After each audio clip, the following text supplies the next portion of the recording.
All right, everyone, I'd like to personally thank each and every one of you that actually watched my Kolbrin Bible video, which includes at Robert Vasquez 2964. For those that didn't, we have a quick recap that includes that the text most certainly covered the Old Testament, Sumerian, and even the Urantia Book references in the text. Some of the books I found to be spiritually significant. Other books, such as the Egyptian texts, I wanted to explore further. And there was little to no continuity between these texts, with a laundry list of contradictions that would make such a text an easy passover in the non-religious sense to the average layperson. Well, that's not how we do things here on Chain Shock LOC. And most certainly, we're gluttons for punishment. So after many supportive comments attempting to bridge more parts of the Urantia Book and the Kolbrin Bible, I finally caved in. Can we edit that part out? Well, I mean, with a great deal of academic rigor, came to the conclusion that I wanted to explore the text further with the following themes and assumptions. First, Yosira is Machiventa Melchizedek, or the Sage of Salem, and we'll attempt to help you also form this conclusion by providing descriptive excerpts from the Kolbrin. Second, there are references to thought adjusters, midwayers, and even the Kalagastya 100 that cannot be ignored. Third, the Voice of God passage is by far the most compelling book in the Kolbrin when compared against the Urantia Papers. And of course, identifying some of those remarkable facts that you might find compelling. Now, for you Kolbrin scholars out there, please be gentle. You're probably more aware than anyone else what little resources are out there just for the book alone. Forget anything else that's associated with connections to the Urantia Book. I am boldly going where no Urantia scholar has gone before, meaning my interpretations may vary to yours. In addition, as a brief tangent, the crazy version of the text that I ordered had special characters, including very fancy A's and E's, which made researching the text so much harder when it came to copying, pasting, and of course, looking for keywords in the Urantia Book. That was, of course, until I discovered Control H, which helps you replace apparently characters and letters with whatever you want. But even that took time. For the sake of brevity and, of course, the immense overlap, we won't be ignoring the text mentioning Jesus, nor going in depth with Adam and Eve and Gilgamesh. Again, I am attempting to find correlations with unique knowledge that only the Urantia Book and the Kolbrin share. As a friendly reminder for those of you just watching a short version of this video, this Bible is a garbled mess of what appears to be semi-random texts compiled together, and each book should not be considered guilty by association if they did not make today's list. So at least half of the books were of special interest to me. In the Kolbrin Bible, we're not talking about the later editions like the ones that contain Jesus. So this is one of the hardest research projects I have ever had, given the fragmentary nature and, of course, the lack of continuity with all of these papers. It was a mess. So please show your own support in your own way. All right, let's get started. Midwayers and the Kalagastya 100. Now, as we get started, I want to remind viewers of the expression to anyone that holds a hammer, everything else looks like a nail. Which means some parts might resonate with you perceiving me as hitting the proverbial head towards the Kolbrin's connection with the Urantia Book, and others not so much, or built upon a very shaky bridge. But due to the aforementioned limitations of research, due to the origins, fragments, and distortions I see in these texts, what you're about to hear is simply parts of the following sections of the book that resonated with me during my read-through. Chronologically, I would expect some of the older passages that have to do with Dalmatia, Kalagastya, and of course, the Fallen 100 being the most distorted passages, simply due to their antiquity, with relative truths being peppered throughout the texts. That most certainly seems to be the case here. But I'll share with you some of the highlights of what I found. All right, here we go. It came about that the sons of the children of God mated with the daughters of the children of men, who knew well the ways of men and were not reserved. The covenant had been broken, and strange women were taken into the households, some even as wives. But though the daughters were lesser women, the sons were wonderfully big and mighty fighting men. Sounds like something that came from the book of Enoch. I mean, am I right? For those who came were the children of Githesod, the serpent, the cunning one, whose mother was one of those who brought defilement into the race of men. These people knew neither justice nor mercy. Could Githzed the serpent be Caligastia? We most certainly know that Caligastia was cunning, still influencing Eve in her negative direction, despite her warnings that she received previously from her own personal archangel, located in 75:4.4. And of course, I'll leave it up to you whether or not you want to use the serpent reference that we find in the Old Testament Bible associated with Adam and Eve. I will indicate that making the statement, "Can we slay men in our own likeness, brother beings?" most certainly made me think of the corporeal 100, and them sharing the same life plasm, and of course brotherly culture shared with higher beings. Now, midwayers are a completely different story, but they also trace back indirectly to the corporeal staff and of course Caligastia. For those of you that are foggy as to how the Urantia Book portrays their creation, as for primary midwayers, they were created by some mysterious liaison between the planetary prince's staff members whose majority numbers sided with the Lucifer rebellion, along with less than half of the secondary midwayers who also joined in the rebellion. In 77:7.4 of the Urantia Book, it does get specific, indicating these disloyal midwayers were able to reveal themselves to mortal eyes under certain circumstances. And especially was this true of the associates of Beelzebub, the leader of the apostate secondary midwayers. Some of the older writers designated these rebellious midway creatures as evil spirits and demons, and the apostate seraphim as evil angels. So after a brief mention of incest in the Kolbrin Bible, we learn this is a wickedness unto the God of gods, for it calls forth the strongest of the formless ones, causing it to enter into an earthly body and become an abomination before the eyes of God and man. Now, although the Urantia Book indicates that midwayers exist somewhere between the planes of the material and spiritual realms, the text does indicate that secondary midwayers are actually more physical than spiritual, which of course makes them perhaps the best culprit for the formless ones that were somehow detectable by the humans of that age. However, unlike the Urantia Book, the Kolbrin gives us a hint towards how these entities were able to pull it off, indicating, if formless ones be called forth by neglect so that they reach stability on earth, they will haunt the dark watches of the night and suck life-filled blood to sustain their awful forms. No man may keep them from his dwelling, for they will slide in stealthily, even as snakes. Although there is no mention of this blood-drawing nature in the Urantia Book, the book indicates that before Christ Michael, and if there was no adjuster present, then these spirits were able to pervade the minds of inferior mortals and somewhat control their actions. Now, of course, this isn't true when it comes to today with the outpouring of the Spirit of Truth and, of course, your thought adjuster and all the other protective spiritual forces. And, of course, not mentioning that Jesus Christ Michael has complete and utter authority over his local universe now. He didn't back then. As for the Kolbrin, it goes further as to describe the midwayers, indicating all who are accursed will be delivered to the Lukim of sickness, or shall become the prey of the formless ones. Although Lukim, via an AI search, indicates demons or evil spirits leading to sickness, such a word appears redundant in the sentence. And of course, I do not believe there is a specific demon of sickness, but rather a person will succumb to the sickness of demons, or dare I say succumb to the same perversions of truth, if they're not careful. In later teachings of the Kolbrin Bible, it most certainly talks about the teachings of the corporeal 100, which of course includes sanitation, justice, weaving, and even agriculture, very similar to how the Urantia Book describes it.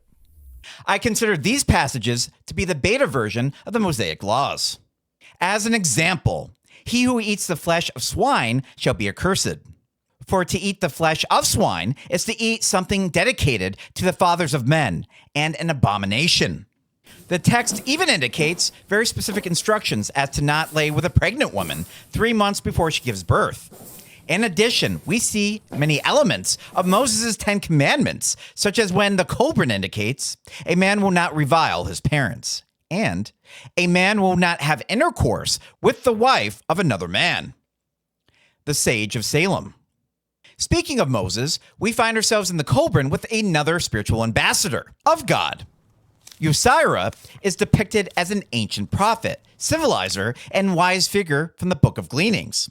He is the son of light, who brings the greenery, the secret of agriculture and law, to a scorched earth.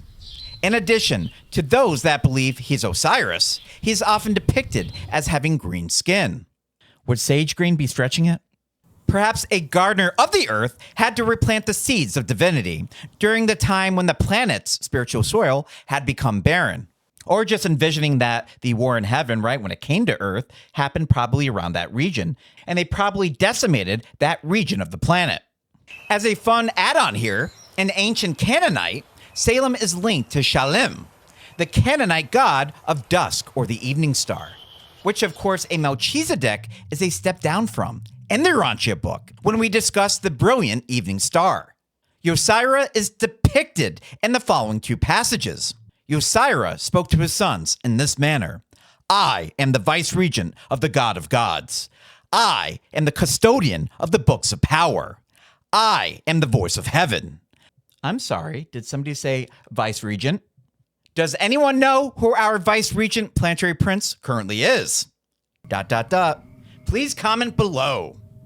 Machiventa, Yosira indicates, I am the torchbearer running before the chair-litter of truth. I come to reveal the greatness of men, to tell them of their immortal selves, of their spirits which have been ransomed from the doom of devouring darkness. I am the dawnlighter and a torchbearer for the God of gods. Ironically, the term torchbearer is mentioned 3 times in the Urantia Book, twice in paper 81 and once in paper 175. Its context suggests it is a person that provides spiritual knowledge for an upcoming generation. The sage of Salem was such a torchbearer.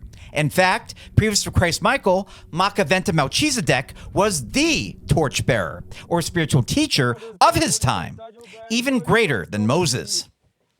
In addition, when speaking of man, Yosira ensures to describe his distant relation, describing humans as them, likely indicating he is separate from them with a body that only resembled a human form, found in 93 2.5. All right, this is the next quote that we see from Yosira. The light that was with me was kindled at the supreme source, which is the God of gods. Therefore, my light shines with such brilliance that it must be veiled in part, lest it blind you. It is even as the sun be seen through a veil or cloud. It may be gazed upon for as long as desired. Seen thus, it is a thing of beauty and mystery, not something which bums and consumes the eyes of the beholder. And of course, we know that the Melchizedek order is halfway between man and, of course, God himself, being the bridge between the two, which makes them such great teachers. Found in 35 2.1. So if Jesus Christ Michael is the son of the universal Father and the eternal Son, then that would make Melchizedek their grandson of such a luminous union. Then we learn Yosira gathered his sons about him and spoke to them thus: These are the days of the dawnlight, and I am the dawnlighter from beyond Bashiru. I am the torchbearer for the God of gods. And of course, at first glance in the Urantia Book, there is no term called dawnlighter. And dawnlight, as a base word, simply means the soft illumination just before sunrise. But hear me out here. In 52.7.16 and 55.1.1, the Urantia Papers describe an era of light and life, associated with the teacher-son core and their terminal mission, symbolizing the dawn of the era of light and life. Sound familiar? It would be reasonable to assume that a teacher's son, or a being that was performing such a function, may be called a dawnlighter. Consequently, all speculation aside, we ultimately learn in the Kolbrin that each light-bearer dispels a little more darkness, and Yosira was a light-bearer, the greatest of them all. Hashtag Machiventa Melchizedek.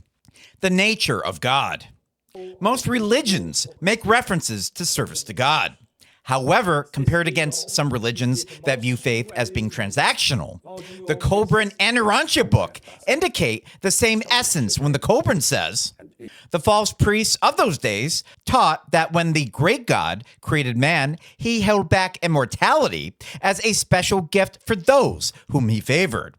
This is not the attitude of one who is great, and therefore such doctrine cannot be accepted. We learn in the Urantia Book that there's no curse on mankind, that the consequences that we experience is simply due to the sins of the proverbial father, that were in response to our progenitors and not by God's hand, found in 75 8.3. The Urantia Book also teaches us that God is no respecter of persons in 1 4.7, and through Christ Michael's mercy ministry, every effort toward eternal life will be given to those who wish to have a relationship with God. Unlike the old pagan ways of a wrathful, spiteful God, we learn in the Kolbrin that my desire is for love, rather than futile sacrifices of burnt offerings. But it should not be a passive love, but one expressing service in my cause. The Kolbrin God also views rituals and dogmas of even today as pointless, ritualistic worship. Sound familiar to all my Urantia Book fans out there? If you loved that remark, you will love it when God says, if ever I cease to labor, the universe would be without order. Chaos would prevail and precede its destruction. Which is also, of course, indicated in 4.1.5, being both a creator and upholder, and God has no days of rest. We also learn in the Kolbrin that God is flexible and understanding, stating, if a man follow a false God with goodwill and honesty, serving men well and living in accordance with my laws, I will not repudiate him, and he will not be denied enlightenment on the way. There are many roads along which the soul may travel to bring about its development and awakening to self-consciousness. But is it not advantageous to choose the best one?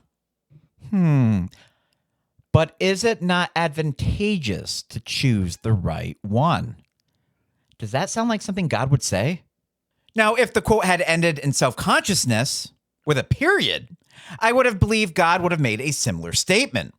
However, this advantageous part, I believe, was added at a later time by someone else, since we know in the Urantia Book that cosmic truths remain universal, but these meanings associated with cosmic truths are constantly changing in 118.3.3. If multiple experiential paths toward God was not desirable or undesirable, then we would not be here in the first place, and of course, there would be no God the Supreme. Talking about experiences, when God stated, the senses of man are not meant to be the means for experiencing me. They are for experiencing the material spheres. We know in the Urantia Papers that time and space is a creature of time, illusion, that shapes the soul and develops God the Supreme in the Urantia Book. In the text, we also learn about transcendental beings who have nothing to do with our creation, but live on paradise that are entities beyond our comprehension. Of course, it is not a surprise that we find this quote in the Kolbrin Bible, indicating, seeking to explain and describe transcendental things in a limited language of man only leads to obscurity and confusion. The words from incomprehensible sentences and unthinking men will declare them to be incoherence. Now, of course, with a statement like that, we are transcending the supreme and moving on to ultimate and, of course, absolute levels. In fact, much remains from our sight in the mortal realm. God says in the Kolbrin that, though men may despair because I am veiled from them, though they may seek without finding, I am not indifferent to their needs and desires. Doubt and uncertainty are essential earthly conditions serving a definite end. I have not surrounded men with perplexities and obscurities unnecessarily. The climate of unbelief and materialism, strange though it may seem to men, is best for their spiritual health. I know better than men themselves what is best for them, for I alone can see the broad design spread over the ages. I alone see the end and objective. Though unenlightened men expect it, it is not meet for me to interfere unduly in the affairs of earth. See what I mean when it comes to fragments? Just ignore the meat part, M-E-E-T. We learn in the Urantia Book that God can most certainly see the end result of our current life paths. We learn in the Urantia Book that God delegates authority, only waving his veto scepter when one of his divine agents fails an assigned task in 3:6.1. Such a reality should not be a surprise since I am the changeless one. Could a God of love become a God of vengeance? Revenge is something alien to me. A statement, of course, that is not in line with the Old Testament Bible. Thought adjuster and personality. In the Kolbrin, we learn that God has crowned man with life and set the scepter of intellect in his hand. A fact that resonates throughout the entire Urantia Book, associated with volition. Yet tribulation and adversity, sorrow and suffering are not to be thought of as needless burdens imposed upon the difficulties inseparable from earthly life. They are things of value which open the eyes to truth, tempering the spirit as iron is tempered in the flame. And of course, in the Urantia Book, we hear this nomenclature. Found in 118.10.9, tempering the steel of real character. When it comes to the thought adjuster in the Urantia Book, we have the following quotes that seem to uphold its nature in the Kolbrin. Behold the nature of man. Within him is a spark from the divine source, and this is a lord of the body. This alone is everlasting. This alone of man is his true self. This spark is enwrapped with a heavy mantle of matter. It is enclosed in a covering of earthly clay. This spark alone is the seed of life.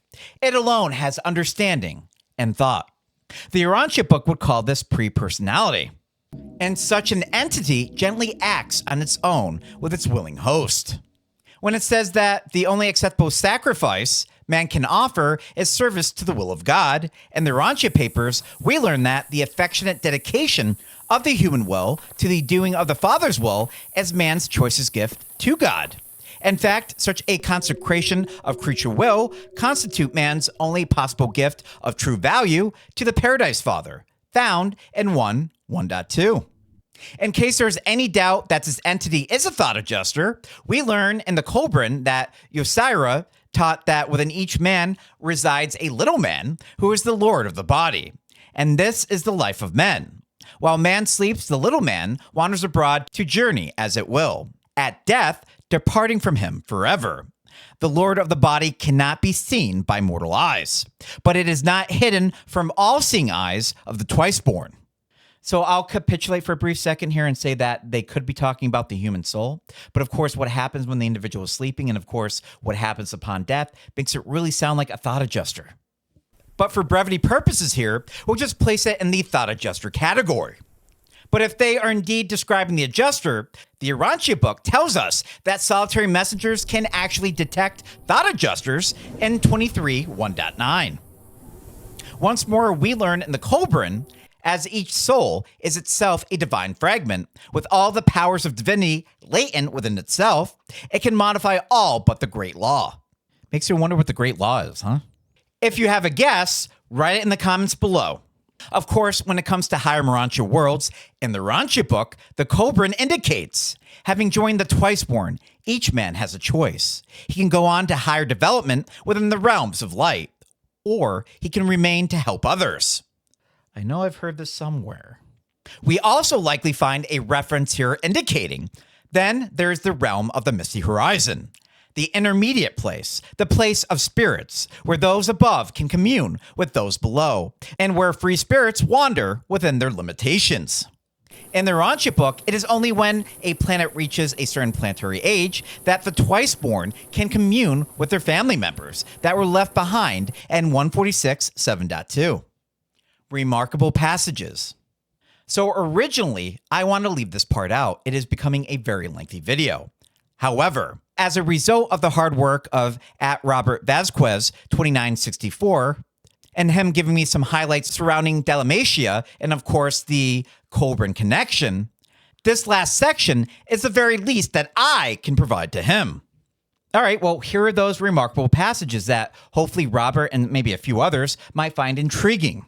As the sun gives light and fire spreads heat, as the flower radiates perfume, so does the central light give forth a vaporous, unseeable glow. And this our fathers called the breath of God. In the Urantia Papers, we learn that the breath of life ultimately comes directly through our universe mother spirit via the infinite spirit located in 36.6.4 that animates all life. The Kolbrin indicates to the east was the land of Yubal, which was mountainous, and the Ubalites were herdsmen. Westward was the land of Chasen, and it joined Ubak on the north. Southward were the land of Utah, and the land of Canaan, whose peoples dwelt on the plains and tilled the soil. Some from the households of the children of God went into the land of Chasen, and gave the people laws and taught them to build with brick.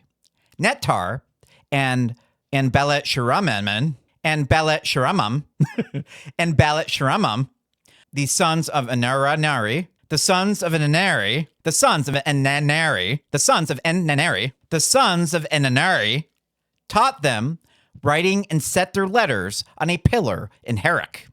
Enkinkol, son of Nedukah, built Kiridor, which stands between two rivers. Breaking this apart, the Kolbrin describes Kiridor, a city built between two rivers. In the Urantia Book, Dalmatia was the headquarters of the planetary prince, located in the Persian Gulf region of what was then Mesopotamia. Both texts point to the Tigris-Euphrates Valley as the site of a foundational pre-flood civilization.